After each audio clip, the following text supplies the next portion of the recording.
importante, paano na ibangon ng Tacloban. Yung katatagan, the resiliency is much more important. Karakter ng tao yun. Crisis yun eh. Nangyari, maraming namatay. That's not, in fact, kagabi nakita ko maraming matandila. That's hard to see.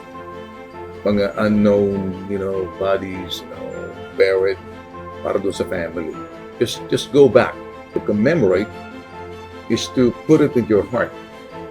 Kung ano yung challenges, yung hamon. Doon sa parting yun, dapat preserve yun to the next generation na nangyari yun. Totoo nangyari.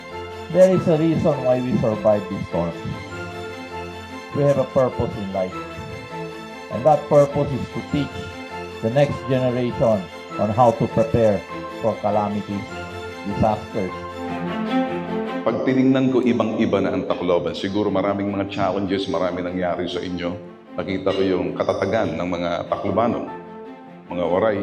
So, wag nating kalimutan kung anong pinagdaanan natin. Para nang sa ganun, it sticks there. Yung resiliency, katatagan. Everything sa inyo, napaka-lucky ninyo. Ang gusto ko makita sa isang leader ay nandoon yung sinasabing the fear of God, takot sa Diyos. Pag isang leader ay may takot sa Diyos, meron siyang kinakatakutan, yun ang bagay na trademark. Kapag ang isang leader walang takot sa Diyos, siya na ang Diyos. Wala nang konsensya, kundi siya nang decide.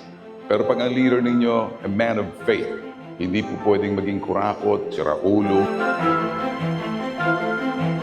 Kaya ako pagpunta ko rito, reaching out, listening.